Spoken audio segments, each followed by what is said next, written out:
Was it a plan for action, or simply the last hurrah of a government on its way out? The Queen herself, no doubt aware that Gordon Brown's political future depends in no small part on the announcements she made today. Promises the Prime Minister will hope to keep. But with 15 bills and perhaps just 80 working days until the election, the government have set themselves an almighty task. So great, in fact, that even before it began, some opposition politicians had labelled the speech overly political, calling for the day to be cancelled.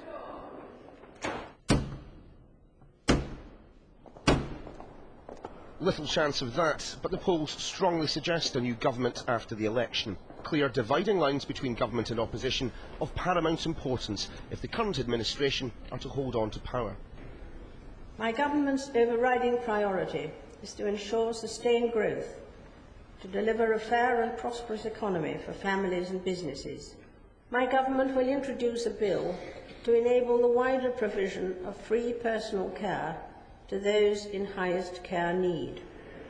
Social care, guarantees on education, a clampdown on bankers and banking. Yes, it was a short Queen's speech, but one packed with legislative ambition.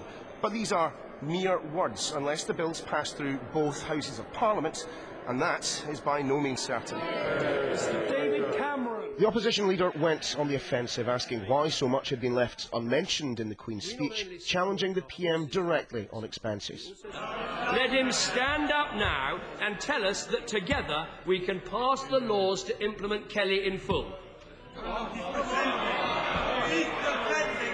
He tells us he's serious about cleaning up politics, but when it comes to the crunch, absolutely nothing. We got a Queen's speech that is just a Labour press release on palace parchment. He's not legislating on the measures the country needs. He's desperately trying a few tricks to save his own skin. The Prime Minister, unsurprisingly, saw greater merit in his legislative framework. A social care bill that will ease the anxieties and give new rights to thousands of elderly people. The first ever digital economy bill. The first ever legislation to abolish child poverty.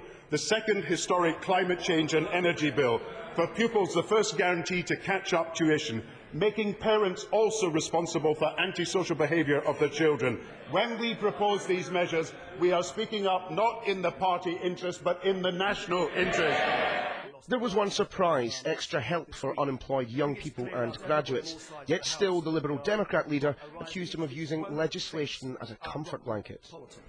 After 12 long years, in which this government has passed nearly 500 different laws, along with countless thousands of statutory instruments, it's right to stop and ask the simple question: what is this Queen's speech really for? Even if successful in the Commons, Tory peers have warned they will be as obstinate as possible. After all, populist policies mean nothing if not enacted. Thus, the truth is that this was more mini-manifesto than Queen's speech, a statement of intent, the bulk of which might never see the light of day. Niall Paterson, Sky News, Westminster.